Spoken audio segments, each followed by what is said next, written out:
이렇게 몇 가지 대표적인 사례들을 좀 보면서 설명을 드렸는데요. 이런 것들도 좀 궁금하실 거예요.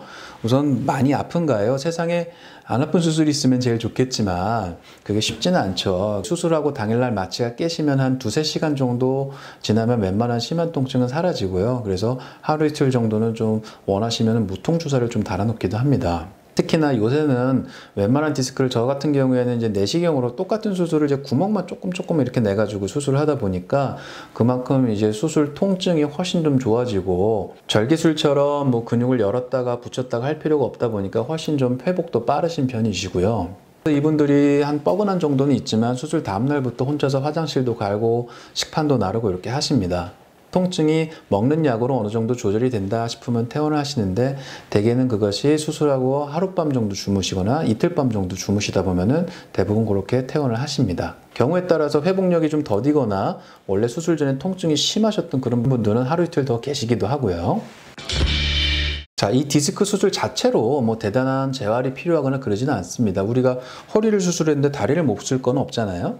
그래서 방금 말씀드린 수술 부위 통증만 어느 정도 해결이 되면은 환자분들께서 일반적으로 가까운 거리 걸어가거나 장 보러 가시거나 식사를 하고 앉아있는 정도에는 큰 문제가 없으시고요. 한 달 내외 정도 허리에 복대를 차고 그 기간만큼은 가급적 허리에 무리를 주지 마시고 좀 조심하시라 말씀을 드립니다. 일시적으로 디스크가 약화되면 안 되거든요. 직장생활 복귀는 그래서 제가 사실은 한 일반 사무원 같은 경우에는 한 2주에서 3주 정도 좀 쉬라고 말씀은 드리는데 실제로 그렇게 하실 수 있는 분이 우리나라에 별로 없잖아요.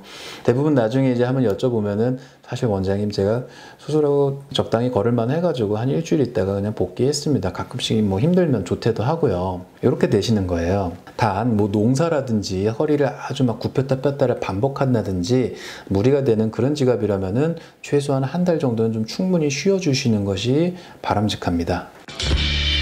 자, 오늘 이렇게 다양한 얘기를 나눠봤는데요. 제가 외래에서 많은 분들과 얘기를 하다 보면 조금 안타까운 것이 이 환자분들께서 내 주변에서 누가 그러더라, 흔히 말하는 카더라 정보가 너무 많은 거예요. 전문 지식이 아니고. 이러다 보니까 수술을 받으면 정말 건강하고 잘 지내실 수 있는 그런 분들인데도 뭐 비수술 치료라든지 이런 데만 너무 이제 목을 맨다거나, 반대로는 어떤 분은 수술이 정말 필요 없는데도 주변에 누가 수술 받아서 좋아졌으니까 나도 해달라 이런 분들도 계세요. 또 수술에 대해서 너무 막연한 공포심 이런 것들 때문에 제대로 된 치료는 못 받고 막 돈만 많이 쓰고 시간을 계속 낭비하다 그렇게 오시는 분들도 계시고요. 그래서 이 분야에 몸을 담고 있는 여러분의 전문의 주치 선생님을 찾아가서 다양한 얘기를 좀 들어보시고 무엇보다 이 균형 잡힌 시각을 갖는 게 상당히 중요하다고 봅니다. 자, 디스크로 고통받고 있는 여러분과 여러분의 가족분들께서 좋은 치료 잘 받고 다시 건강한 생활로 복귀하셨으면 하고요. 좋은 정보로 또 찾아뵙겠습니다. 지금까지 척추신경외과 전문의 한방상이었습니다.